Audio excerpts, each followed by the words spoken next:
more than just us two, and that it'd be across the country that would be the same way. So she and I hooked up and started a podcast together, and have been doing that for a little over 5.5 years now. So That's incredible. Thank you. I appreciate it. It's been awesome. Well, and the testament is really the surgery is one part, but you've put in hard work too. So congratulations. Yes, absolutely. I appreciate that.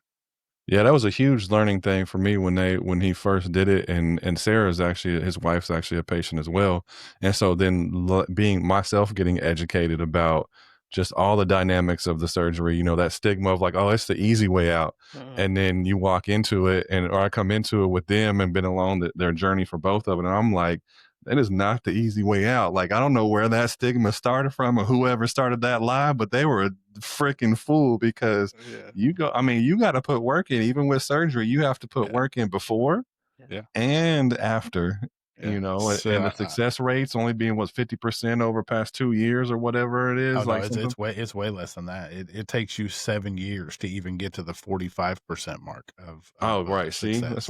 That's not the easy way out. And then past that, it only gets to 55%. Then it takes 10 years to get to above like the 80%. But yeah, I mean, I tell people I'll lay down and have the surgery, 7 days a week. Like, that's the easiest part about it. It's the post-op stuff that's the it's the pre and post-op work that was the hardest struggle of it all. That's right. Wow. Yeah, man, it's been amazing though to see their journeys and the people that I've met through them and see their journeys. Like, it's opened up my eyes to a whole different community and just the difficulty of it, and then the disease side of it, understanding the disease side of it and all that stuff. Like, I've enjoyed my time as an outsider, supporter, advocate. I've enjoyed my time in the education I've learned being a part of the journey, watching Jason and Sarah. So it's been super dope. So, well, welcome back to the MAJO Podcast, real, raw, unfiltered. We have conversations about marriage, fatherhood, and manhood. We keep it honest, we keep it funny, and we definitely keep it real. So, first question I have, fellas, you ever roll over at night ready to go and she just rolls over and goes to sleep? Welcome to marriage, right? I'm just playing. Hope my wife doesn't hear that part. Before we get started, do us a favor, hit subscribe, follow us on all our socials at the MAJO Podcast, share the show with a buddy. Somebody that you think may benefit from the content that we talk about. That's how we're going to grow this thing and keep bringing you conversations that matter. So before we dive in, I'm Derek Colvin. I'm a psychotherapist here in Oklahoma City. Been married for 25 years, have 7 kids, and I have I'm a Gottman certified therapist, so my focus is couples, and sex and intimacy come up a lot of the times in the work that I do. So this series that we're going to do, this 5-part series, I'm really looking forward to getting into and talking about. Jason? Yeah, I'm Jason Smith. I live in Jacksonville, Florida. I have been married for 24 years, together with my wife for 25, father of 3, grandfather of 2, and just happy to get into this very, very sometimes touchy but very poignant subject on sex and marriage. Piyush? I love it. Hi, Piyush Patel, PhD in clinical sexology. I've been married 25 years, married to my 8th grade pen pal. So a little insider factoid there. OG back in the day, writing letters. And I got a 23-year-old son who's also trained to be a therapist. Oh, nice. Really? Okay. When did he start that? He started that last year, so he's in his 2nd year at OSU. Okay, nice. I didn't know that. That's dope. Runs in the family, I guess, now, huh? Following in your footsteps. Yeah, actually, I was following his. Oh, okay. He got into it, and you was like, I need to do that too. That's right. I like it. Well, let's jump into it. So tonight, the topic of conversation is, I want her, she wants sleep. So like I said, we're going to do a 5-part series on sex and intimacy, and I couldn't think of anybody else to come on and join me and Jason other than Piyush. I wish I had like those sound effects that I could do like applause with, because he just got certified in May. I've been with him for about a year now, as he's been doing this and seeing the hard work he's been putting in. So congrats, man. I know I've said it before, but I want to say it on air so that people, the 10 people that watch can hear me say it. Man, congrats. I know you've been putting in that work. So congrats on that accomplishment, bro. I envy you, because I want to get my doctorate too. And I don't know how you did it, bro. Man, Let's go. I don't know, I'll man. coach you through it, man. Let's go. Okay. Well, so as I was doing some research for this episode and thinking about the couples that I work with, you know, there's this seems like a stereotype, but one thing that I commonly hear is or married guys joke about is how they have a different um sex drive than their wife, right? So it kind of feels like every married guy jokes about wanting sex while his wife wants sleep. And so I was just curious, from both of your perspectives, who you've talked to and friends, and then your background piece, just where does that come from? Is that real, or is it just a stereotype? I mean, from my perspective, I've got couples where the wife wants more than the husband. Mm-hmm. And so I see it 50-50, but it really boils down to what is sex, right? And if it is, typically penis inserted into somebody, orgasm and fall asleep, yeah, most guys really want that because it's like, I cannot fall asleep. Right. But the person receiving that at the end of the day is like, yeah, I'm not really getting orgasms and I'm still kind of awake now because this was a little bit of a workout. And so, yeah, I'd just rather go to the gym, Yeah. Yeah. Jason, what's No, your thought? no, it's the same. Like I've heard it, like Pete said, I've heard it from both sides, especially being in the bariatric community at large. You see a lot of differencing in drives, and like because it's a hormone, like that it really jumbles up your hormones once you have the surgery, and people turn back and they're like they're 18 again. They're trying to get it in, and the partners didn't have surgery, so they may not be keeping up. So it's a thing on both sides I've seen and heard. But even in just regular everyday life, I've heard it from both sides. Yeah, I agree with you as well, Peach. I think that I have that same experience with couples, where there are those instances where women want it more than the guy does, and which is, I think, what spawned that conversation. That it really does feel like a stereotype at times, where there's this idea in our society that I think it's a little bit better nowadays. Like it's more talked about. Like, but women want to have sex just as much as men do in their marriage, unless from my experience has been, unless there's something else going on, right? And we'll talk about, I think that goes into the next piece of like thinking about that. So what is understanding the desire difference, in your experience, Peach, and Jason, what has been when it comes to the man desiring more or less, or the women desiring more or less, what do you see that usually drives those desire differences? Now, I know you mentioned some of it where it's like, for men, if they could just stick it in and get it off and get out, to go to sleep, well, that benefits them, but the woman's left over there like, what I'm supposed to do now, right? So there's that piece. But from my experience, sex is the cherry on top of the intimacy banana split, right? And so if sex isn't there, there's something within that sundae of intimacy that's usually missing, and whether it be communication or there's hurt or wounds, something like that. So from your experience, what do you see? Yeah, man, I'm at the end of the day, there's so much more to pleasure than, genitals. And so really dialing into and having the conversation, like, what does sex mean? Right? Does that mean, oh, this is how I show love or how I feel love, or this is a, stress reliever. This is a reward. What does it mean? And I'll be honest with you. If there's a discrepancy, it's because it means two different things. One person saying I want ice cream for dinner and the other person saying I want a salad for dinner. And they're like, well, we should just put it together because it'll work out. And it's like, yeah, that's not going to be good. It's not going to be good. They're going to come see somebody, right? Right. Yeah. Right. No, I look at it, exactly what Pete said. I mean, it's a difference in, everybody's big on love languages and what their love language means, and whether or not they attach sex and love together as a thing. And some people detach that and can have sex without love, and some people can't. Some people feel like they need that to be able to fulfill that that calling, that longing that they have for their partner, and it sometimes is the only connection they may have to their partner throughout a certain period of time. So that's, one person is going to feel a little different about it than the other person. And that's a lot of, we'll get into it a little bit later, but that's a lot of what, the issues that have happened, in my marriage that I've dealt with for the last, probably 17 years. But, yeah, it's a big thing here, even that we talk about. Like, I joke with Derek, sometimes when we get in here and I'm like, listen, man, we got to be out of here at 9 on the dot because I got business to tend to, and I'm not trying to miss my window.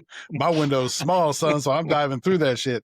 But no, but honestly, it's kind of one of those things. Like I said, we'll get into it a little bit later. But yeah, it's definitely usually the difference between the love mapping thing and how people see it.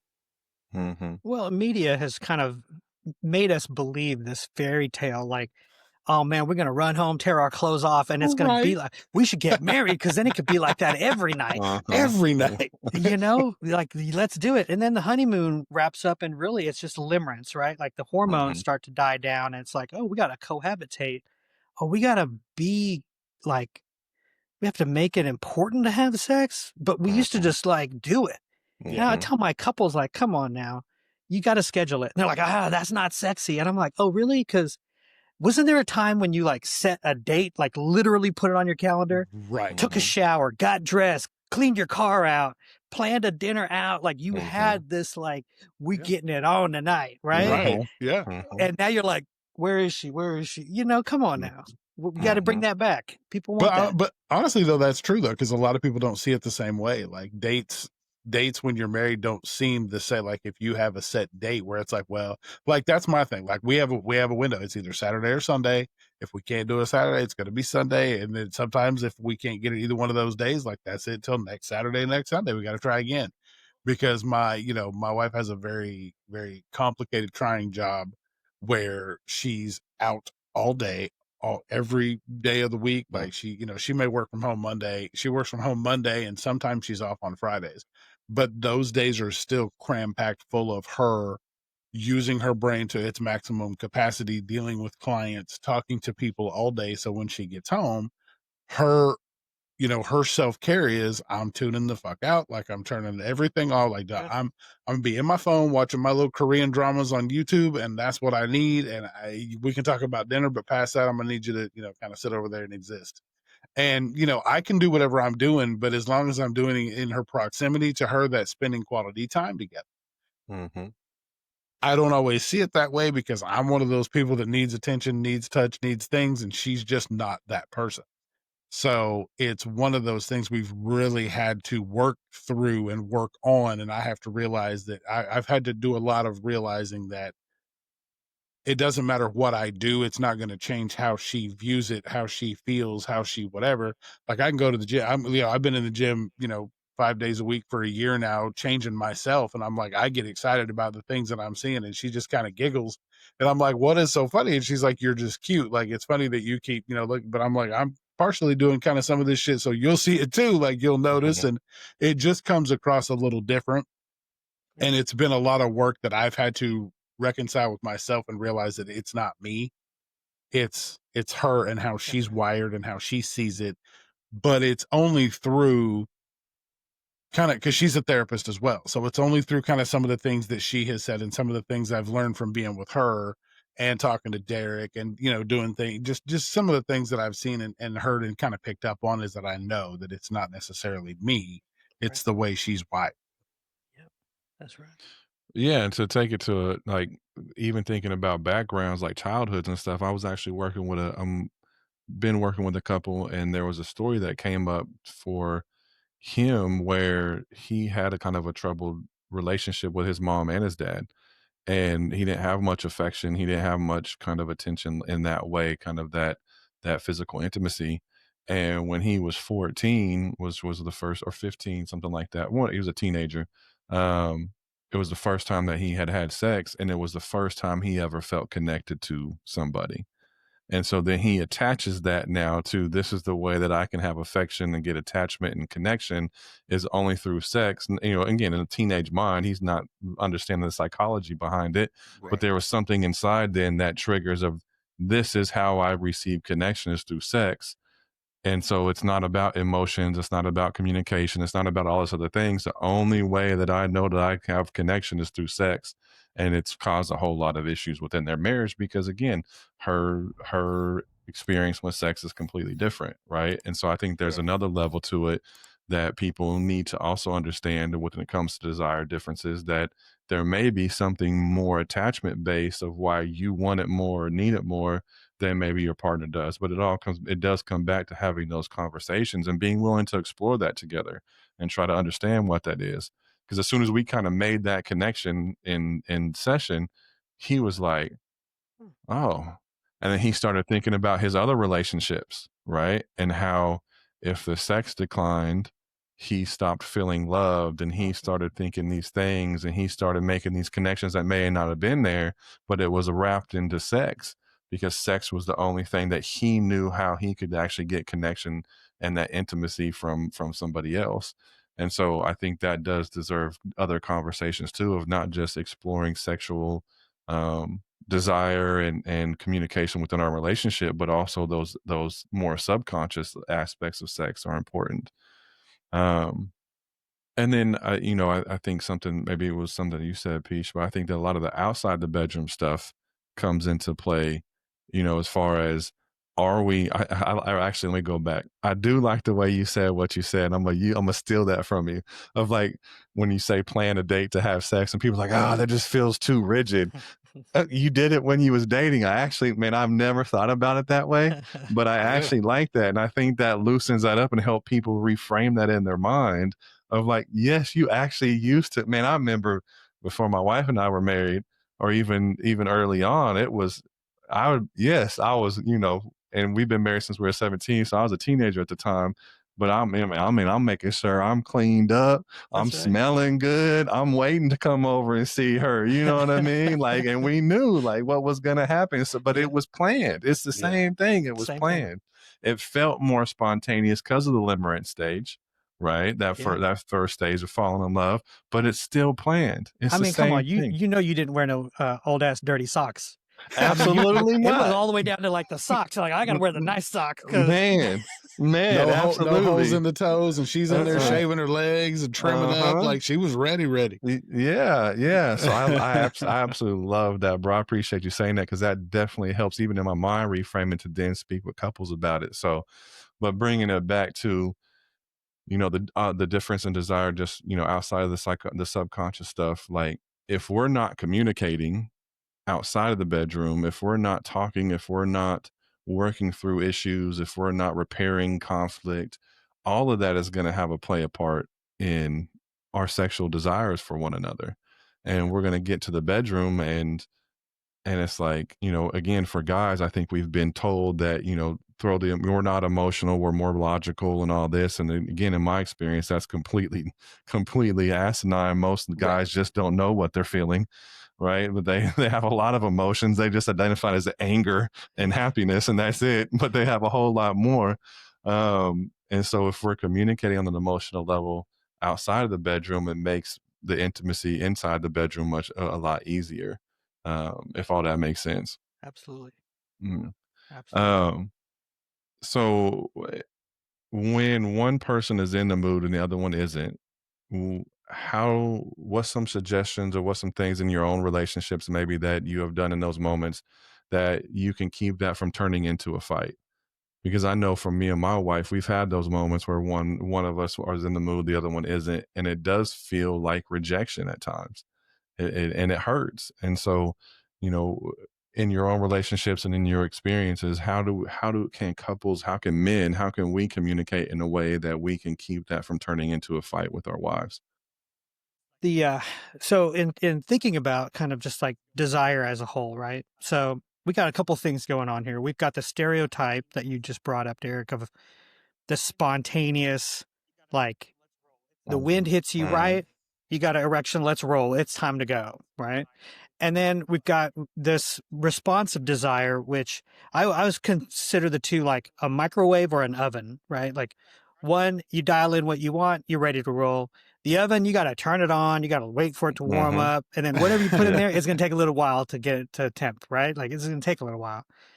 And in this scenario, the stereotype is men are spontaneous, ready to roll.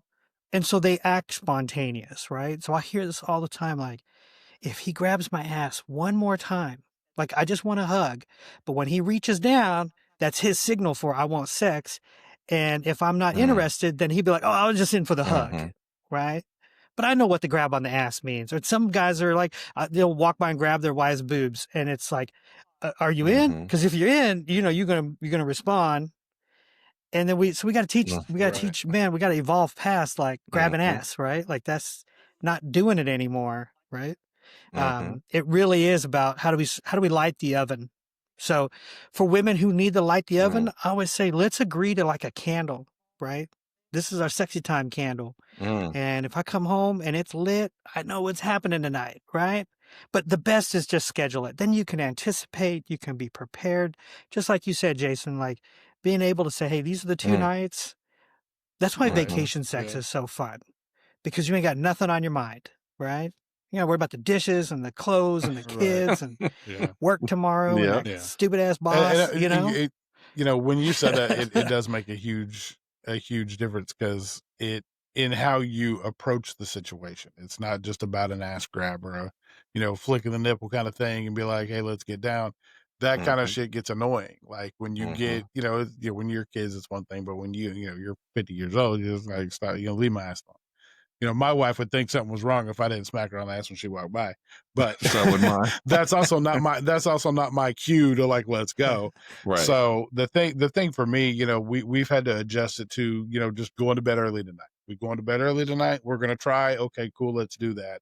And that lets us know early when things like that happen. But I've been the fighter. I've been the one that's, taking it as huge rejection over time. And we used to throw down, because I would flip out, because to me, I'm like, it's been, because and there's a lot of reasons why I've had to adjust my thinking on it, because she and I used to be, when we first, like y'all said, when we first got together, it was rabbits and it was everything, and all together, all over each other every time we, got a chance.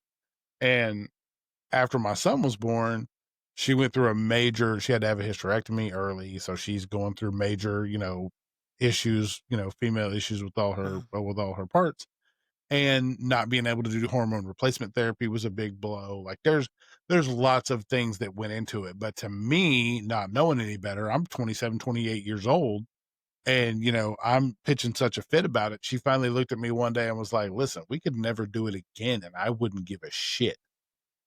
And I looked at her flat. I was like, well, we're going to need to call in a pinch hitter, or we're going to have to do something, because I'm 28 fucking years old. If you think I'm never doing it again, like, you're outside of your mind. But that was her line in the sand of being like, well, then we need to figure out how the hell to do this and not have it be such a battle. Like, you don't have to, because it was all bets. I was talking shit. Like, I legitimately lost my mind. And she's just like, bro, it's not that big a deal. I'm like, but to me it is, because she's a person that does completely dissect sex and love. Like they're not attached for her. So she doesn't, she's an acts of service person. So if I can come around here and blow through the house and clean it and it looks great, that's why it made me laugh, because people started calling that, what do they call it? Chore play. Instead of foreplay, they call it chore play, because like a lot of women now are turned on by men doing the shit around the house. I was like, if that's the case, I was like, I wouldn't even have any skin left on my junk. I was like, because trust me, I do all kinds of shit around here, and she doesn't she never looks at that like, oh, you're doing the dishes? Ooh, I'm all, she's like, that's right, motherfucker, do the dishes. Like this, we split that shit equally here. We don't do this gender role shit. Like, do the dishes. Like, it is not, but it's funny to me that, how I've evolved over like it still hurts. Like, it still sucks when it doesn't happen. But the difference in the way that I have changed by not freaking out about it is allowed her to change by letting me know that she's disappointed that the time isn't happening. Because that never happened before, ever. Like, she'd just be like, get the fuck over it. Too bad. It's not happening. I don't know what you're pissed about. Like, go figure out why you're mad. I'll be over here when you're done. And that made it even worse, because I'm like, now you don't even care that my feelings are hurt, and that's some bullshit.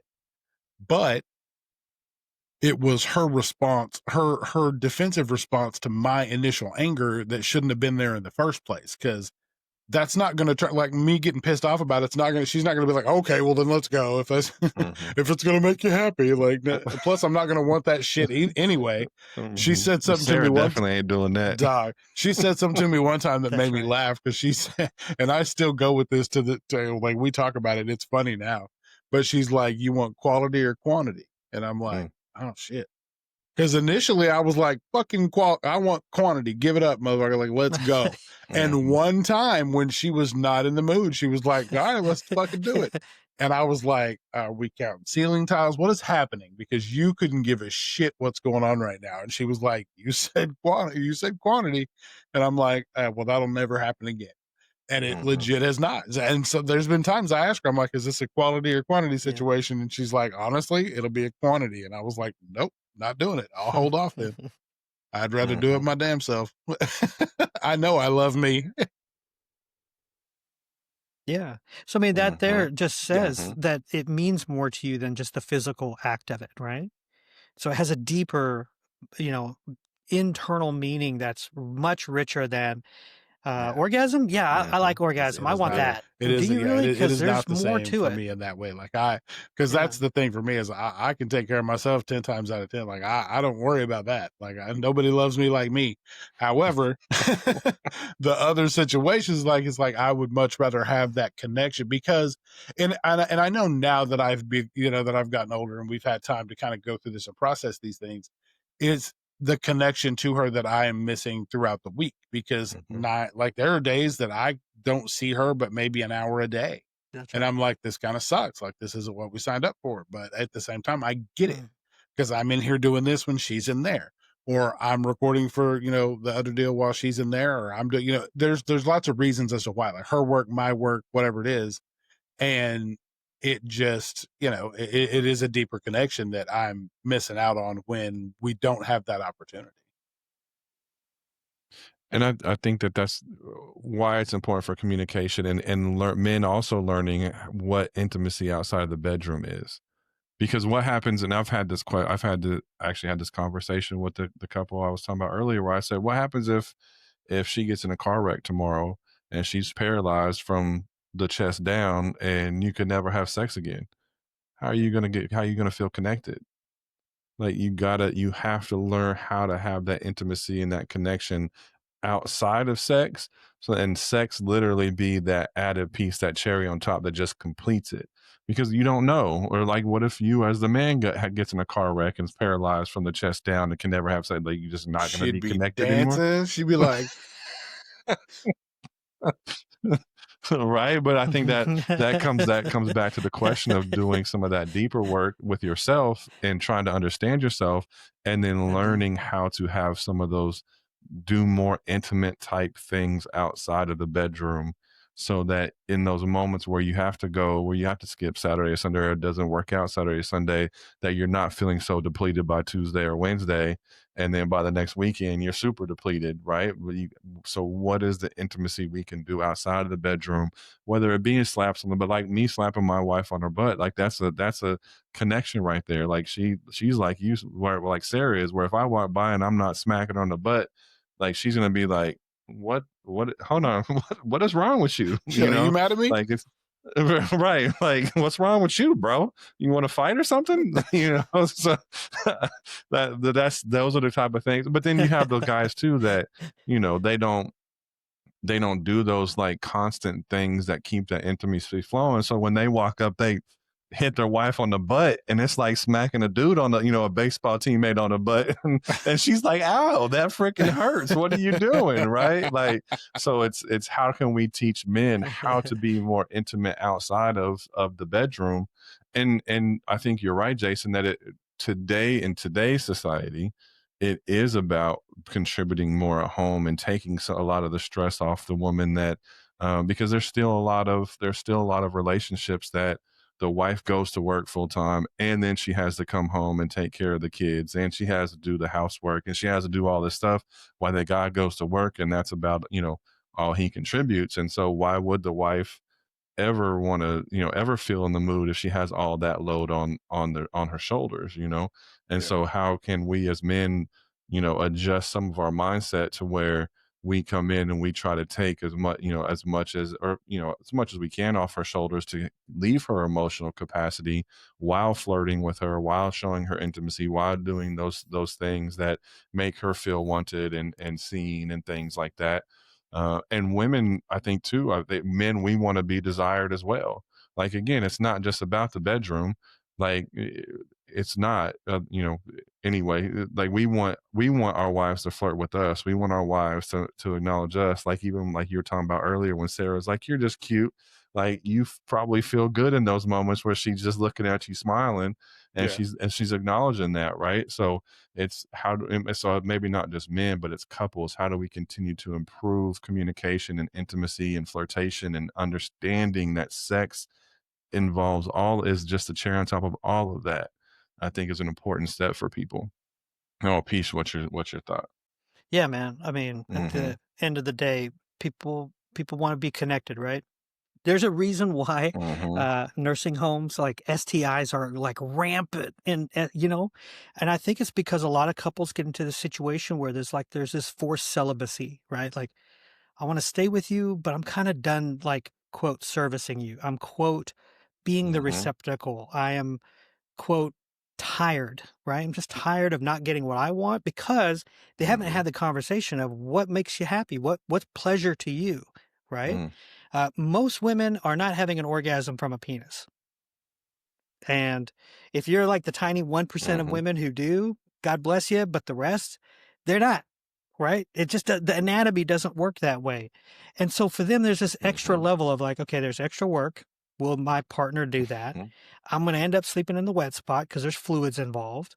And so, you got all that thinking through your head. And if the role was reversed, like, I would probably be like, I'm not interested right now.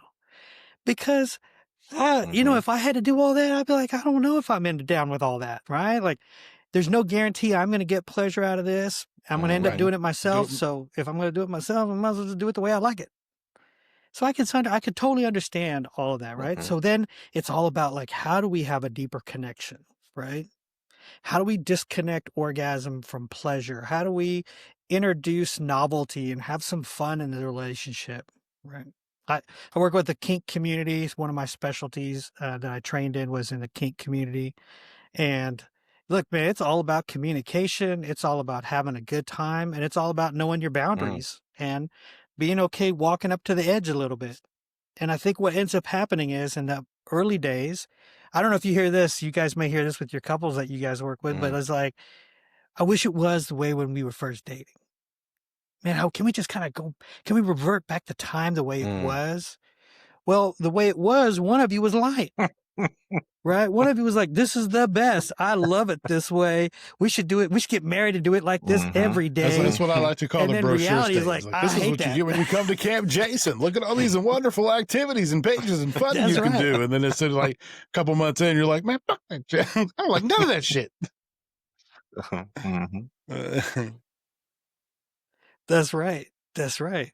And so you got to bring that novelty back, right? And look, man, we're not where we were when we first got married. We're different now. So it's like, has our lovemaking evolved? Has our intimacy evolved? Has the way we treat each other evolved?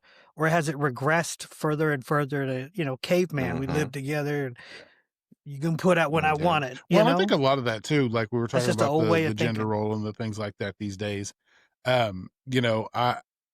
think it's good for us to have seen the way that the former generations would do things, and you're like, oh, like none of them motherfuckers were happy. Like they're just been together since they were 15, and just had to be that way, and that's what it is. Like, nah, no, I'm good on that. Like I'd rather do, because I mean, my thing, I work from home 5 days a week, and she's out in the world working 12 hours a day, and I work 8 hours a day, and I can do stuff in between doing what I'm doing at home. So I mean, why wouldn't I chip in? Like if I just sat around and waited for her to get home, to be like, okay, now you got to do this, this, and this, and I'll be over here waiting on you when you get done, and then we could play around. And she's gonna be like, eat a dick, like no thanks. Like who's gonna sign up for that shit and be like, oh, I can't wait? Like no, it makes a big difference, I think. Mm-hmm. Yeah, I mean, I think that's an important piece for people to understand when they're trying to, like, I want to go back. I want the way it was. Like, you have more baggage now. Like, and I don't say that negatively. You just have more experience. That's You've had right. the human side. Like, majority Yeah. of couples, when they first start dating, they're not farting in front of each other. Like, right? Like, now you're ripping it in the bed and holding her head under the blankets. So, like, Dutch oven, like baby. it's just, you're not going to go back. And so, my experience, it's been, if sex has really taken a real hit, it's what has happened within the relationship, pain wise, hurt wise. Is there anything that's been there that's been really painful we haven't talked about? Because if there's been a rupture at some point that hasn't been repaired, that's going to show up in the bedroom at some level. And so let's look at emotionally where there's some wounds. And then it is maybe not redefining, but relearning or new learning where we are now and what we find enjoyable now.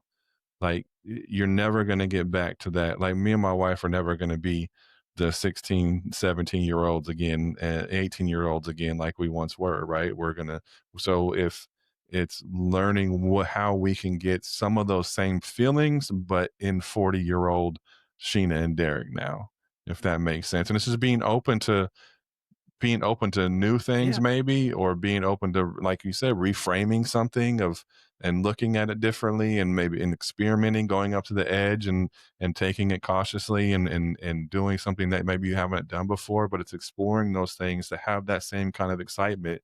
Because, I mean, again, so I'm 6'10", like, my wife and I were getting busy in the back of a Mustang, right? Like, when we were sitting, like, you were figuring in the at McCord, like, bro, in McCord Elementary School one night, we're in the back of the Mustang trying to figure it out, right? Like, and it was exciting and things. And listen, 43-year-old Derek with bad knees and 70 pounds heavier than what I was then. Ain't no way we're getting the back of my Mustang and figuring it out now, right? Like, but how do you have that kind of excitement again? How can you figure out how to do those exciting things like that and bring it in a different way that's more to where you're at now?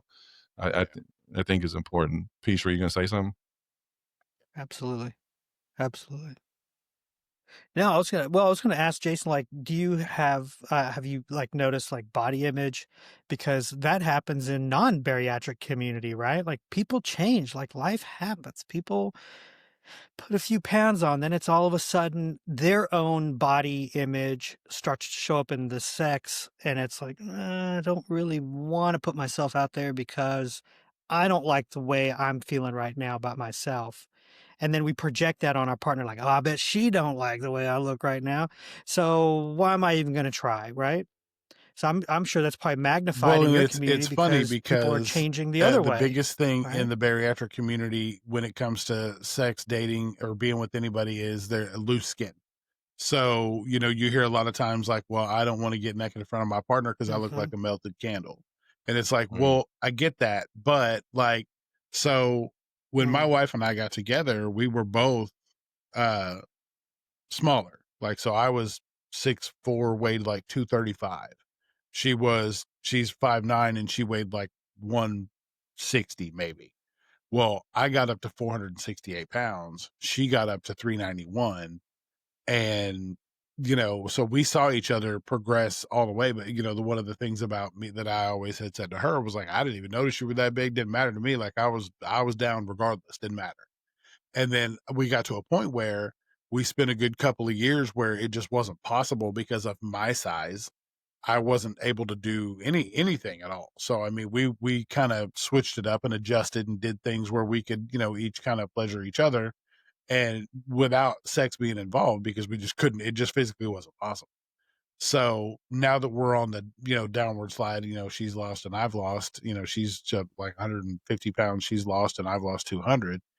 It's everything's back on the table again. Like, we can do the things we used to be able to do before we even gained weight at all. So, but she does talk about some of her body issues and things, like the skin on her arms and her, that she wants her apron on her, what used to be her stomach, cut off and all those things. But we haven't seen it affect us because she knows that I don't give two shits. I could care less if she gets it cut off or not. doesn't matter to me. Like it doesn't hinder me one way or another. Like I'm getting it in regardless. But it does happen a lot. Like you see body image issues a ton. Like you'll see people that have gone from 400 pounds and they now weigh like 180 and they're just like, yeah, but it's all the skin. Like I feel worse than I did when I was big because I just don't think I look good until I have, $200,000 worth of plastics done. And then I feel like I can, finally face the world again in a sexier body. And it's like, and the thing I try to explain to people in such a way is like being sexy is so much more than just the body image that you hold. Like you can exude sexy regardless of having loose skin or having a belly or having a post pregnancy stretch marks and shit. I'm like, look, oatmeal cream pies have stretch marks and I tear them shits up. So trust and believe, a stretch mark ain't scaring me from a snack, not one bit. So trust and believe it's going down regardless. So the thing about mom bods and dad bods and those types of things, body image issue to me is that nobody's as worried about it as we are. Like when you really boil down to it, like when people are like, oh, I'm afraid to go to the gym because I'm overweight. Like nobody looks at you like you look at you. Like nobody cares. Like you're trying to do something, so just go do that. Whatever it is, do that thing. Like don't let what you think somebody else is going to think hold you back from doing that thing because nobody looks at you the way you do.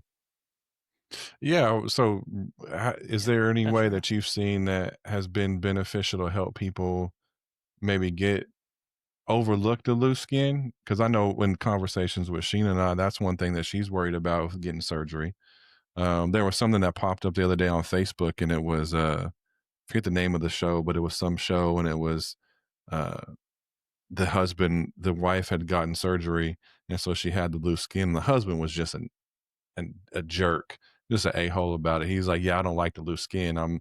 And she told me, she's like, I'm kind of worried about that, of what that's going to look like if I have that surgery. And I'm like, babe, like, for me, it's always been, and again, I may be different because my wife is the only one that I've ever been with sexually, right? So I may have a different view on that, but I've always looked at it. Something that I heard years ago was from the dude that played James Bond before Daniel Craig, Pierce Brosnan. Pierce Brosnan, was that who it was? Uh-huh. Somebody asked him one day about his wife, who had some kids. Always been a source of contention with the media and him and his wife. And they said something about, because I guess she had gained some weight or something like that, and they had asked him something about it, and he was like, I see the mother of my children. I see the wife I fell in love with, and the woman that gave birth to my kids, and I see a woman who's put her body on the line to birth my children, and I still find her just as sexy as I did before that, right? And so that's always kind of stuck with me of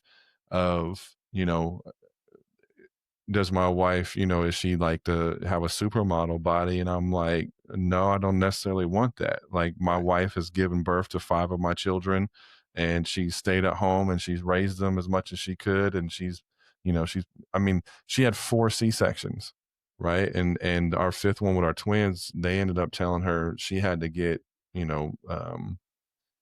cut, burned, and tied, because if she was too high risk. And even with having the twins as the last one, how high a risk she was, there was only, I guess, like maybe a couple doctors or something like that would even see her. And then if she had got pregnant again, the doctor told her, like, there's nobody in Oklahoma that'll see you with a 5th C-section. Like, you have to go somewhere else. Like that's the. And then seeing the 4 C-sections, remembering from the first one, how she kind of bounced back, if you will, from the first one. Again, she was 17, so the body was able to bounce back better. But then seeing the toll the 4th one took on her, and just how much she kind of struggled with the twins, and to get out of the anesthesia or the epidural, and just come out of that whole thing, like she really struggled. To the point that the nurses at one point thought she was struggling with postpartum depression, and offered to take the twins and take them to the nursery, because they thought she was really struggling with the postpartum depression. And she was like, no, you leave my babies where they're at. I'm just tired. Like, that's all it is. But seeing her go through that and put her body on the line and go through those surgeries and that progression, like, I'm like, no, Like I love you, and it doesn't matter what your body looks like. Like I still love you and want to be intimate with you. And it's interesting to see how people, I think, don't have that same shift. Like Oh, yeah. they don't progress with their partner. Mm-hmm. Like you want your partner to look the exact same that they did when you met at 28, and you want them to look the same at 43. And I'm like, that's just too rigid for me. Like that just seems like really, and I get some that's their own psychology. I'm not judging them for it.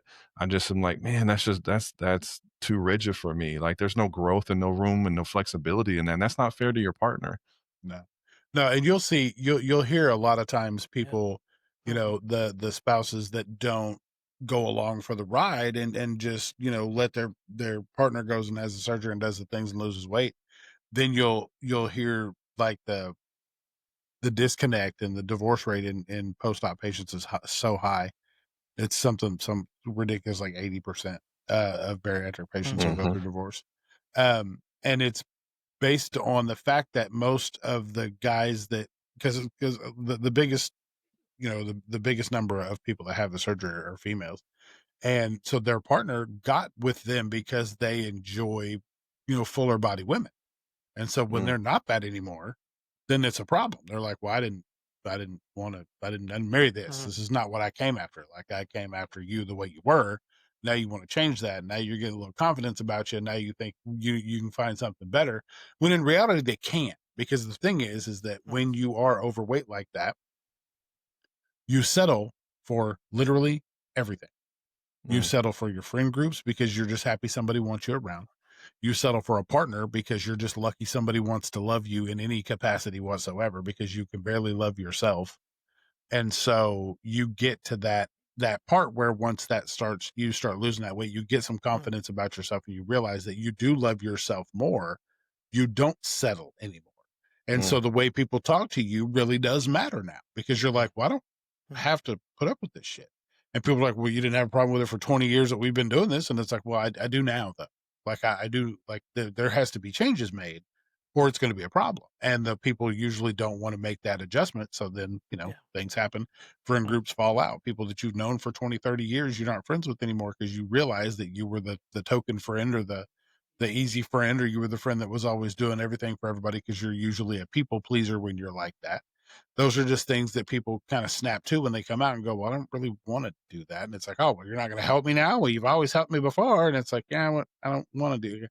I'm being taken advantage of and I don't like it. And that's when when you come to that realization, it's huge. And it really is life altering in a way that you will find yourself, adjusting your circle, because if your whole circle's not clapping for you and wanting to cheer you on and see you win, or, come through something that traumatic, on the plus side, like, why wouldn't you cheer for me? Why wouldn't you want me to go do something that's going to make me better, that's going to keep me around for multiple years to come? Like, I extended my life by getting healthier, and now that's a problem. Like, how is that? Why is that a problem? Why wouldn't you support that? Yeah. Yeah. So, it's maybe something to think about for men is, what is your expectation of your wife?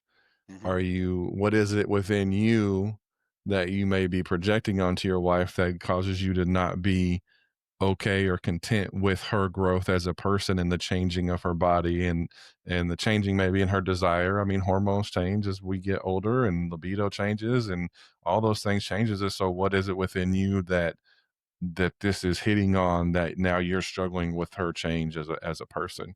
And that's some work to do to figure that out, because again, I've seen some good marriages and couples that I think had a good marriage, that there's something that they fall apart because one of the partners won't do that inner work and look at them of why they became disgruntled with their partner over something that seemed minor to me. Again, I didn't say that in session, but I'm not gonna be like, hey, that's stupid, you need to fix, I want to, but there's like this unwillingness to explore what it is within them that's actually causing this to. And I've noticed that within myself. Like there'll be moments where I can find myself frustrated with my wife over something, and if I actually take a second and look back and I look at it and I'm like, I actually am frustrated with that about me because that's something that I'm not doing, or that's something I'm unhappy with by myself, and I'm taking it out on her, and that's not fair. But that takes a lot of willingness and to do that. And a lot of people struggle with that, which again, it's understandable. It's no judgment. But coming back to the conversation real quick, I'm curious, what is one thing that guys normally can miss about how women actually experience desire?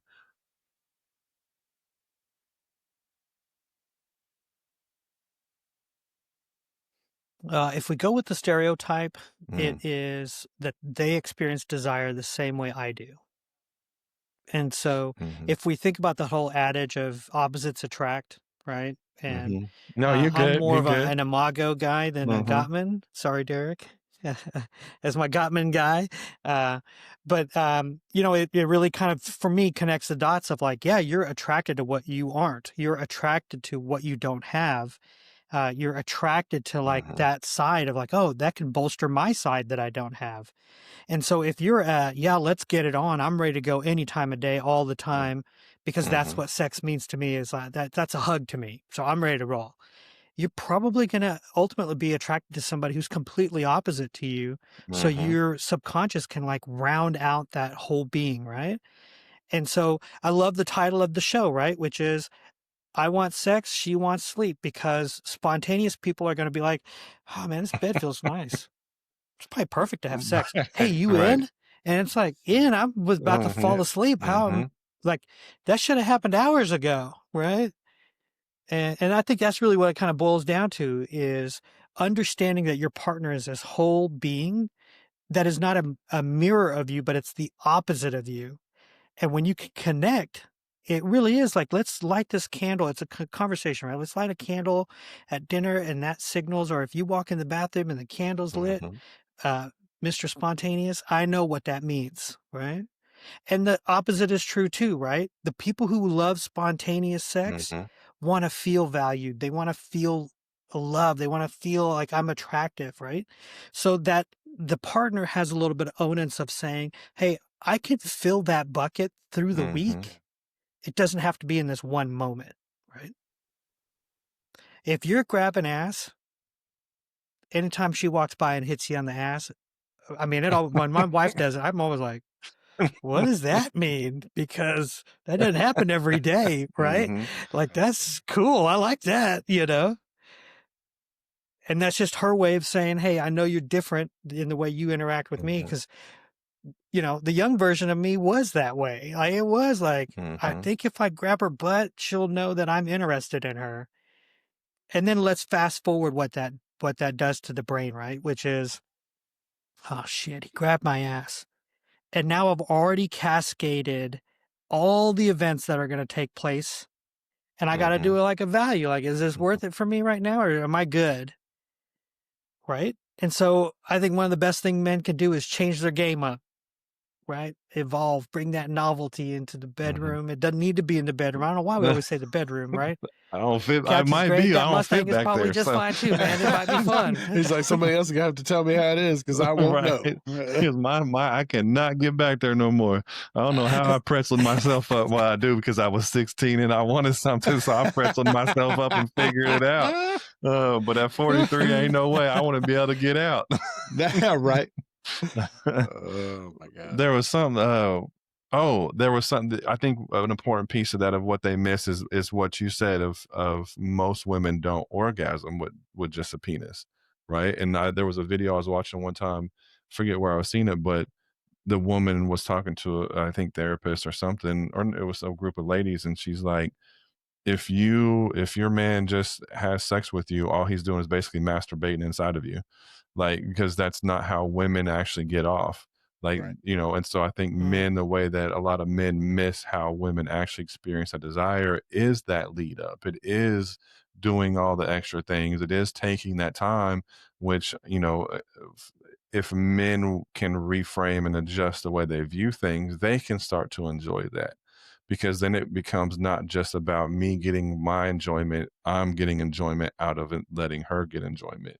And then there's nothing better than as a man knowing that, for me anyway, I'll speak from personal experience, because I can't speak for all men, but from my personal experience, I get more enjoyment and pleasure knowing after sex that my wife was pleasured and had an orgasm and all those things like that. Like that for me hits me better and makes me feel better than it was if I just, got in there, got off and got out and she's left over there in the bed. Like, all right, thanks for the wet spot. I guess I'll clean myself up while you go to sleep, And again, maybe there are times for those moments that, that happens where you both are tired and you just get it in real quick and you go to sleep like that. I can't say that doesn't happen. But as a man, I find it more enjoyable when I know that my wife has been pleasured and got what she needed out of it than it just being a me thing. And I think if men can adjust that and look at that and view that from that, if you start getting enjoyment out of watching your wife and you get enjoyment, I think it changes that completely. And you'll stop missing those ways that your wife actually experiences desire. Yeah, So. no, I've been a big proponent of making sure that she's taken care of before I even start my shit, because that's my thing with me. It's like I can get off anytime. Like I just want to make sure that you're taken care of first before anything else happens, because that way there's no question. Like everything is all the boxes are checked and we're all good to go at that point, because that is the thing. Like, I don't want her to feel like it's a child. I don't want her to feel like, oh, fuck, now I gotta go do all this and do that. It's the same thing. Like every time, when it's over, I'm the one that gets up and gets the, the washcloth and make sure she's taken care of and cleaned up, and there is no wet spot and that kind of shit. Because we've been in that. We've both been in that situation where one of us is like, she used to have to like scoot over to my side of the bed to do anything, because she's like, I'm not sleeping in the wet spot. It's gonna be you. So you got two choices. You can either sleep in it, or you can be careful, and we can get this shit cleaned up, and we'll be fine. And I'm like, all right, cool. But it taught me the housekeepings of making sure that everything goes where it's supposed to go and we're cleaned up and good. But it's just it's funny that it's one of those things that I had to connect with in the quantity situation. Like if I want it to be a quantity, a quality situation, then I've got to put my effort into it. It can't be just about me. It's got to be about us together, because if she's going to take the time to make sure that it's a quality situation for me, I need to do the same back to her. And that's what's changed a lot about kind of how things have gone, because like I said, we've had about 17 years worth of the infighting and the learning and the things and the, trying to get back on track with, the hysterectomy and all the issues that she was having. But it's worth it to see where we are now. Not that it wasn't hard. And there was a ton of learning on my part going through there, and some learning on hers too. That it really is good to see the place that we're in now, because she never would have admitted before that she's disappointed that we didn't get to do, or she apologized for not being able to, for being too tired or being mentally exhausted, or, us just not having time, or her not feeling well, or any of those types of things. Like she'll just, and she never would have said that before. She would have been like, I said no, like it is what it is, like take your ass to sleep. And it's not that way anymore. And in her doing it, and I had the conversation with her after it happened. I was like, I appreciate you showing me that it matters. Like, even if it doesn't like when it happens, great. But when it doesn't happen, the fact that you come to me and say that you are disappointed shows me that it matters, and that's different now. And Absolutely. so, it's way less fighting. I'm way more understanding now when that shit happens. Like, and sometimes I jack with her now, because it'll be like, fuck, it could be 11 o'clock in the morning and she'll say something about her stomach or something. And I'm like, oh, fuck, here we go. I was like, you're trying to close the window on me. And she's like, bro, it is 11 o'clock in the morning. We got hours. And I'm like, all right, well, I'm just saying. Like, and I give her shit like that. But I mean, it's funny now, because it used to not be. Like, I'm glad we can get, we can joke and laugh about it now. But, back in the day, it was not that way. Well, I mean, there's also this component of just vaginal pain, right? I mean, as we get older, the women's their vaginal walls are going to thin, and there's a component of pain. So if there was sandpaper involved in rubbing your penis against something, I'd be like, I don't know if I want to do that every time, right? I tell people, like, the best sex toy you can buy is a good lubricant. And I went down this rabbit trail in one of my classes. There's this thing called osmolality, and that's how quickly your body absorbs moisture. And so anything over like a 4,000 is bad, right? And things like KY and Astroglide are in the like 20,000, 15,000. So your body absorbs the moisture. It's left with kind of this gunky material, which then makes it even stickier and more uncomfortable. So I keep a whole bowl of it at my office. I usually keep them in my backpack to give out to couples. There's products called slippery stuff. Like their osmolality is 60. Super safe, water-based. And I always tell people, that is the best sex toy in your nightstand, is a good lube. Don't make it a big deal. Use it. Have fun. It makes the night smoother or the time smoother. Because, we're getting older, right? And if there's pain involved, nobody wants to have a good time. Yeah, that's different. Right. That's different. Not unless you're consenting to it and that's what you want. Well, so again, we got 4 more parts of this series, which I'm looking forward to. But Piyush, I'm curious, what are like if there's a man listening out here, and they're wanting to know ways that they can start to bring that intimacy back in their relationship, or start to re-engage their wife. Maybe they had a drought for a while now. They haven't been intimate, haven't had sex. What are some ways that you may encourage them of like just starter tips, some things that they can think about doing to get that fire reignited, or rekindled at least? Yeah. So in the sex therapy world, the kind of go-to like intervention is something called sensate focus. And it really is disconnecting orgasm from the word sex and replace it with pleasure. And so there's this, they could find a local sex therapist, go in together. And it starts with a conversation around like, look, sex is, I think, really important to me. I don't know if it's important to you, but this is what it means to me. What does it mean to you? Would you be interested in going to a couples counselor to help us navigate some new ways to kind of look at sex? And they're going to use sensate focus, which is we're going to focus on temperature, texture, and pressure. That's it. And we're going to disconnect the body. We're going to start with clothes on. We're going to move to clothes off. We're going to move to one person touches without orgasm. Right there, that's not the goal, right? And then you slowly move into having sex for the sole purpose of just pleasure, not the goal. Right? Our goal-minded, we're all in this situation because we have a goal, which is if I have orgasm, I equals love, or I win, or I whatever. And then our partner's like, I don't believe that's the same for me. There's the discrepancy. The other is, this spontaneous and this responsive desire. So if your partner is willing to like, they call it Emily Nagoski, who wrote Come As You Are. She's got this scale called a willingness scale. So on a 0 to 10, how willing are you to maybe have sex?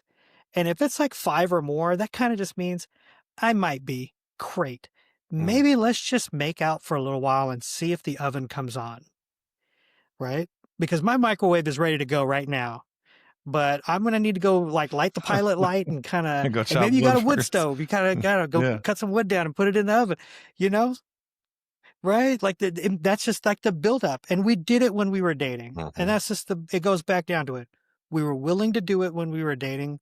Why aren't we willing to do it now when we're at the best part of our lives, which is that's we don't good. have the hustle of the dating. Because I was thinking about along those lines too, of like, when you were younger and dating, you were building intimacy throughout the day, right? Timing mattered, all those things. You're talking about sex when it's not like the heat of the moment. Like you're doing things outside of the bedroom to build up that intimacy and that and sex and everything like that when you're dating. And a lot of that kind of falls to the wayside, right? So once you told me about that sensate focus, I got that book like the next day, I think, and have actually been recommending that to some of the couples that are dealing with sex and intimacy issues. I think it's super dope way of resetting your mind and your view of sex and the goals of sex, like you said. So, and we can do that but if we don't have all the other stuff throughout the day, it's still gonna be a struggle to want to even because some of that stuff, it does take exploration to kind of, like you said, the touching with the clothes on. Like, if we haven't talked all day, I'm still probably not going to want to touch you with your clothes on, right? And so, so it's at, I think that's a great resource in couples therapy. And small starter trick tips is, having that build the intimacy up, flirt through text message, give her that wink, give her that little wink, or do the candle like you talked about, Peach. Do those things to build the tension and the intimacy throughout the day. And don't men, don't just do it one day and expect sex that night. If you haven't been intimate and haven't done those things for the last 17 months, I'm like, wait, that's not going to work. Yeah, don't think that you. I'll light the whole fucking room on fire if I have to. Like, I don't give a shit. Hey, the bathroom's on fire. I just want to let you know I'm ready. It's go time. Yeah, don't think you're going to wake up tomorrow and build intimacy and she's going to be ready tomorrow night. Like, that's not how it works. It's going to take time to build that connection and that tension and that emotion that is around intimacy back. So just take it slow. And I think that's the great thing about the Sensate Focus is it takes it slow, right? So any final thoughts, Jason, Peach, anything on this topic before we close out for the day? I'm going to let Peach speak. No, I mean, it's a great topic. I mean, at the end of the day, everybody's going to struggle with it because I think it really does boil up to you start to meet your opposite and then you start to get confused. And the hardest part is when you start to go through a little drought period, right? And then your brain just is like, well, I'm not going to put in the work. It just is what it is. And then, like you said, and one of those times we were together, Derek, the resentment starts showing up. And then, well, fuck it, I'll just do my own thing. And if you're connected to like love equals sex equals love, you just start looking for it wherever you can find it. I mean, I got 20-year-olds who have ED. I got my first case where the guy is having an intimate affair with a chatbot. And it's feeding him everything he wants to hear all day long with no effort and no work. And relationships are effort and work. They're messy. Probably my final thought on all the whole thing is just meeting it with anger isn't going to solve anything. Like, you can be hurt. And as men, like we talked about earlier, you have your options are two different feelings. You can either be happy or mad. That's all we're allowed to be as men.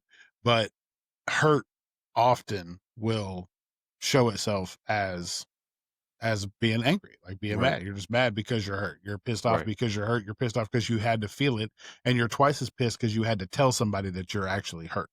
Like, you hurt my feelings is one of the hardest things for a man to say, period, because first off, we're not supposed to have feelings. Second off, we're not supposed to get hurt by anything. So, why the hell would we admit that? But having those conversations are only going to lead to one of two. It's either going to get better or you're going to find a better situation. Like, if it's not going to get any better, then just sitting in the shit and just continuing to tread water isn't going to help anything. Like, it's not helping you. It's not helping her. It's not helping, your partner, period. So, having those tough conversations is very vitally important to, having a healthy, sustained relationship. So. Yeah, absolutely. Absolutely. Well, man, Peace, we appreciate you, bro. Man, I'm looking forward to the next 4 episodes, man. I think this was a great start conversation. And the next 4 parts to this series, I'm looking forward to. So don't forget, for those who are listening, to hit subscribe, leave us a comment, share the episode with a friend, follow us on Facebook, TikTok, Instagram, Threads, X, all the socials, all the socials they have out there now, at the MAJO Podcast. That's at the MAJO Podcast. And keep this conversation going. I mean, leave a comment under this video and ask questions, and we'll bring them up the next time that Peach is with us. We'll bring in some comments and questions that we get from this video. I'd love to be able to do that. So this was just part 1 of our 5-part series on sex and intimacy. We got a lot more coming. And so stay tuned. We'll see y'all next Wednesday. Until then, keep it real, keep it raw, keep it unfiltered.